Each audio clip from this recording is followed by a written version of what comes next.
보겠습니다. 사무엘하 14장 28절에서 33절까지의 말씀입니다.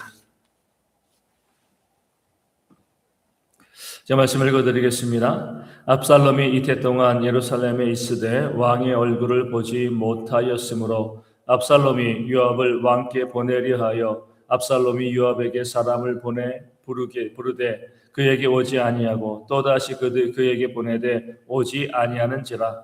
압살롬이 자기의 종들에게 이르되 보라, 요압의 밭이 내 밭 근처에 있고 거기 보리가 있으니 가서 불을 지르라 하니라. 압살롬의 종들이 그 밭에 불을 질렀더니 요압이 일어나 압살롬의 집으로 가서 그에게 이르되 어찌하여 내 종들이 내 밭에 불을 질렀느냐 하니 압살롬이 요압에게 대답하되 내가 일찍 이 사람을 내게 보내 너를 이리로 오라고 청한 것은 내가 너를 왕께 보내 아뢰게 하기를 어찌하여 내가 그술에서 돌아오게 되었나이까.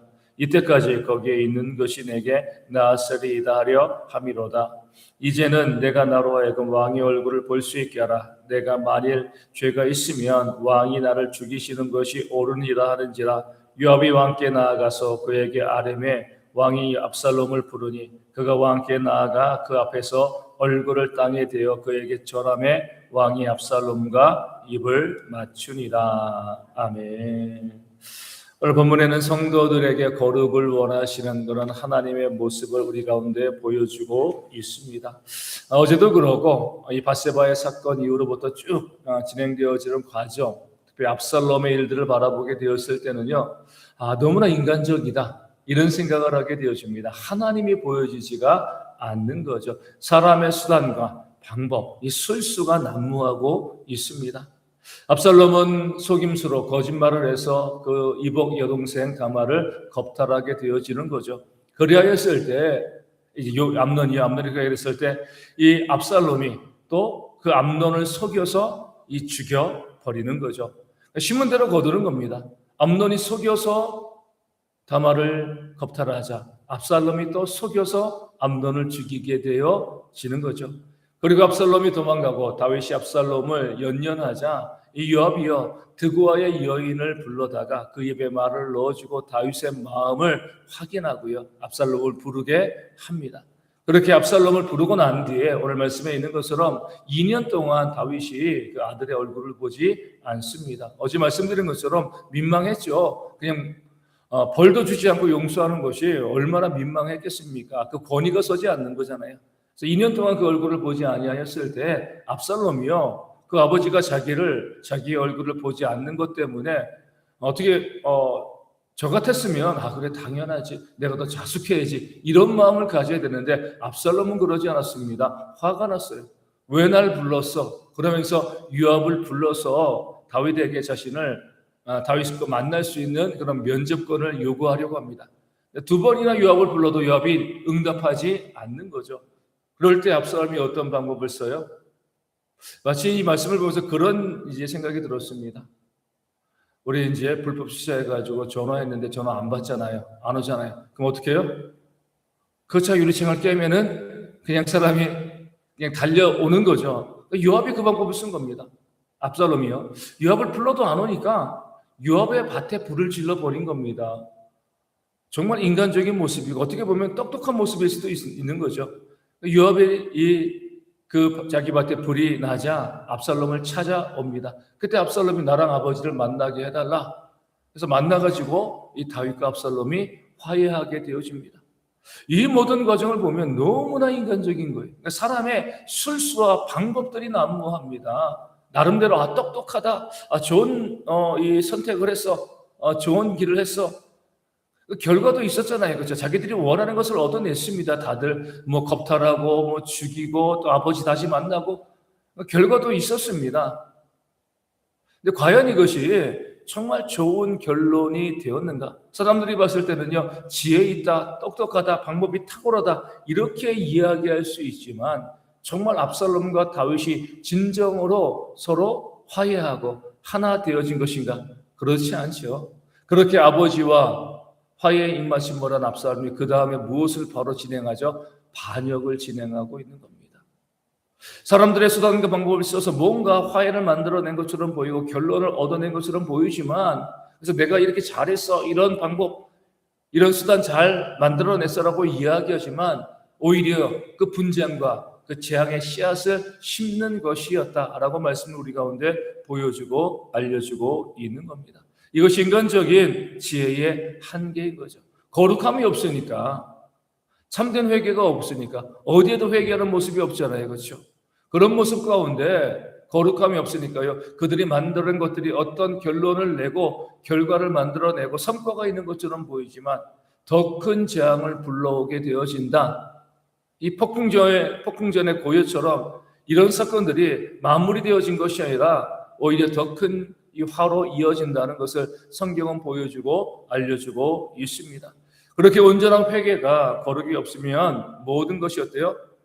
합리화하게 되어 있습니다. 압살롬이 이야기하잖아요. 내가 죄를 지었으면 나에게 죄가 있다고 하면 전혀 회개하지 않습니다.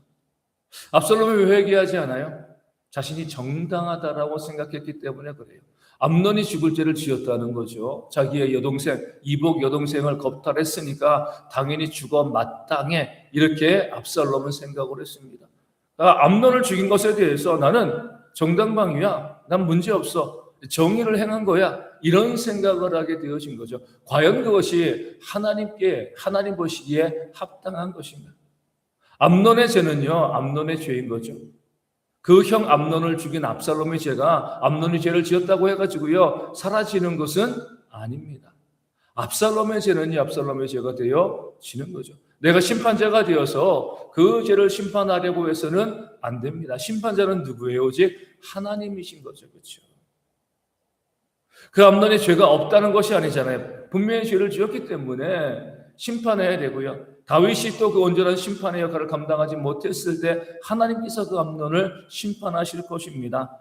그런 하나님의 심판을 바라보지 않고요, 그 암논을 죽여놓고 그가 죄를 지었으니 죽어 마땅하다, 나는 죄가 없다, 이렇게 이야기하는 것은요 그 압살롬의 교만이고 어리석음일 수가 있는 겁니다. 죄를 짓고 그 죄를 인정하지 아니하고 합리화하게 되는 것, 이것이요 재앙을 불러일으키고 우리 하나님의 진노를 만들어내는 겁니다. 온전한 회개가 없는 곳에는 반드시 합리화가 발생합니다. 합리화가 발생하면서 어때요? 그 상대방을 악마화시키는 거죠. 그렇죠? 모든 것이 그 사람의 책임이야, 그 사람 때문에 이런 일이 벌어졌어라고 생각을 하게 되어집니다. 이것은 거룩이 아닌 거죠. 하나님께서 원하시는 거룩은 뭐예요? 성경이 말씀하고 있는 창세기부터 요한계시록까지 성경이 우리 가운데 알려주고 있는 하나님의 거룩은요 사랑입니다. 왜 사랑이 거룩이에요? 세상에 사랑이 없으니까요. 거룩은 구별됨이잖아요. 그렇죠? 세상에 진정한 사랑이 없으니까 사랑하는 것이 거룩이 되어집니다. 우리 주님께서 말씀하신 것은요, 너희 원수를 사랑하고 너를 핍박하는 자를 위하여 기도하라. 이거 우리 주님의 말씀인 거예요. 그게 바로 거룩입니다. 내가 거룩하니 너희도 거룩하라. 우리 주님께서는요 로마서 5장 8장 말씀 가운데 있는 것처럼 우리가 아직 죄인 되었을 때에, 우리가 원수 되었을 때에, 사랑받을 만한 어떠한 자격이 없을 때에 우리를 위하여 십자가를 지심으로 우리에 대한 하나님의 사랑을 확증하셨느니라. 이게 사랑이라는 거예요. 우리 말씀하신 거죠. 내가 너희를 사랑한 것 같이 너희도 서로 사랑하라. 주님의 사랑은요 십자가의 사랑이고요, 사랑받을 만한 가치가 없는 자들을 위한 그런 사랑이었고요, 그것이 바로 거룩이다. 하나님께서 우리 가운데 원하시는 거룩이다. 이 사실을 보여주고 있습니다. 근데 다윗의 사랑도 잘못된 것이고요, 이 압살롬의 합리화도 잘못된 거죠. 하나님의 온전한 사랑을 그들이 행하지 못했기 때문에 그렇습니다. 결국에는요 비참한 일들이 다윗의 가계 가운데 벌어지고 만 것입니다. 우리 선교회 현장에서도 우리 가운데 보여줘야 될 모습은요 거룩이죠. 또 사랑이 되어지는 겁니다. 우리 사람들의 생각과 사람들의 노력으로, 우리의 방법으로 무엇인가 만들어내는 것이 아니라, 우리 똑똑해, 지혜 있어, 이렇게 하는 것이 아니라 하나님께서 원하시는 것이 무엇인지 바라보면서 그 하나님의 방식으로 선교하고 또 후원하는 것, 이것이 바로 우리가 해야 될 선교의 사역이 되어지는 줄로 믿습니다. 무엇보다도요, 철저히 나를 지우면서 나를 부인하면서 무엇에 힘쓰는 거죠? 사랑에 힘쓰는 모습들이 있어야 됩니다. 그러니까 선교는요, 거룩이고 선교는 사랑인 거예요. 그렇죠? 이 대형교회 선교팀 이전에 이 대형교회 전체가 그 선교지 복음, 그 몽골 사람들 향한 사랑이 우리 가운데 있어야 됩니다. 가는 선교팀만이 사랑하는 것이 아니라 우리 모두가 그 백성들을 사랑할 때 선교가 되어지는 겁니다. 선교팀 안에서도요, 사랑이 있어야 되고요. 또 가는 선교팀과 우리 보내는 교회 가운데도요, 사랑이 있어야 되고, 우리 선교팀과 그 몽골 현지인 그들 선한이웃 교회의 그 성도들과도요, 사랑이 있어야 됩니다.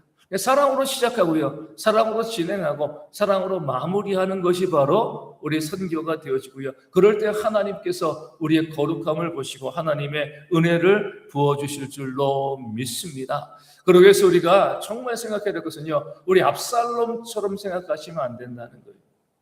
사랑받을 만한 자격이 있으니까 사랑해. 그럼 사랑이 아니죠. 그러니까의 사랑은요, 세속적인 것, 거룩하지 않은 사랑이 되어지는 겁니다. 우리는 많은 경우에서 저 사람이 사랑받을 만하니까 내가 사랑해 줘야지, 이렇게 접근하게 되어지는데, 하나님의 사랑은 그것이 아닙니다. 하나님께서 우리 가운데 원하시는 거룩한 사랑은 뭐예요? 그럼에도 불구하고의 사랑인 거죠.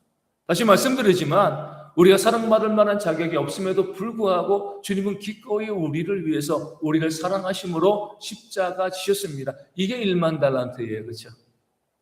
마찬가지로 우리도 상대방을 보면서 저 사람은 사랑할 만해, 그러지 못해, 이거 따지는 것은요, 내가 거룩하지 않다는 것, 내가 그리스도 안에 있지 않다는 것을 보여주는 겁니다.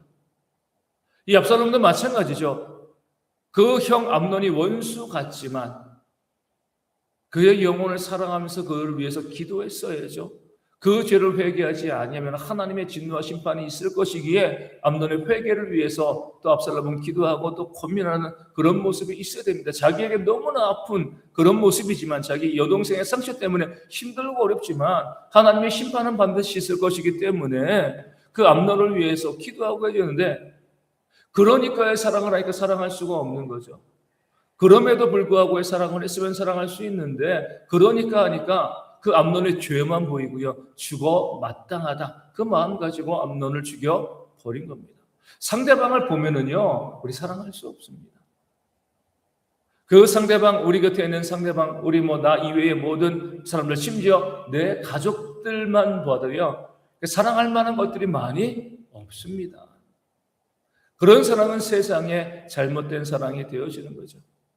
우리 주님을 바라보면서 나에게 주신 그 사랑의 은혜를 먼저 바라보면서 그럼에도 불구하고 사랑하는 겁니다. 그 사람의 사랑받을 만한 자격이 전혀 없어도 때로 나를 힘들게 하고 어렵게 하는 그런 사람이라 할지라도 하나님께서 원하시는 것은 그를 사랑하는 것이다. 그 사실을 기억하고요, 사랑하기 위해서 애쓰고 노력할 때 복음의 역사, 전도의 역사, 선교의 역사가 우리 가운데 일어나게 되어질 줄로 믿습니다. 그리스도의 십자가 연회가 풍성히 우리 가운데 임하여서 우리 선교팀과 또 보내는 교회, 그리고 선교지에 있는 모든 성도들이 함께 사랑으로 복음의 놀라운 역사를 만들어낼 수 있는 그런 이번 선교가 되어질 수 있도록 우리 함께 기도하여 주시고요, 우리 가서도 우리의 사랑을 증거하고 또 남아 보내는 모든 성도들도 기도함으로 그 사랑을 또 더 보태줄 수 있는 그런 귀한 선교의 모습이 되어질 수 있도록, 풍성한 사랑의 열매가 가득한 선교가 되어질 수 있도록 이 아침에 함께 기도해 주시기를 바라겠습니다. 오늘 비가 좀 많이 오고 있습니다. 우리 비 오는 환경 가운데 우리 성도 가운데 어려움 발생하지 않도록, 또 비가 오면 아픈 분들, 몸 힘든 분들 많이 계시는데 잘 이겨낼 수 있도록 위하여 기도하여 주시고요. 또 내일이 주일입니다. 우리 성도들이 기도하면서 또 주일을 준비하는 그런 모습이 있도록 내일 선교 파송 예배로 드리게 되어지는데, 함께 사랑의 마음으로 그 파송 예배에 동참하는 모든 성도 되어질 수 있도록 기도하여 주시고요. 육신의 질병으로 힘들어하시는 분들 가운데 하나님께서 회복의 역사 허락해 주실 수 있도록, 물질이 어려운 분들 가운데 물질 채워주시고요, 마음의 상처받고 관계 힘든 모든 분들에게 하나님의 위로와 회복의 역사가 가득할 수 있도록 기도하시고, 우리 교회와 선교지 교회와 작은 교회들이 부흥되어질 수 있도록 내일 주일을 잘 준비할 수 있는 모든 예배 처소들 되어질 수 있도록 이 아침에 함께 기도하도록 하겠습니다. 주기도문 하시겠습니다. 하늘에 계신 우리 아버지, 아버지의 이름을 거룩하게 하시며 아버지의 나라가 오게 하시며 아버지의 뜻이 하늘에서와 같이 땅에서도 이루어지게 하소서. 오늘 우리에게 일용할 양식을 주시고 우리가 우리에게 잘못한 사람을 용서하여 준 것 같이 우리 죄를 용서하여 주시고 우리를 시험에 빠지지 않게 하시고 악에서 구하소서. 나라와 권능과 영광이 영원히 아버지의 것입니다. 아멘. 기도하겠습니다.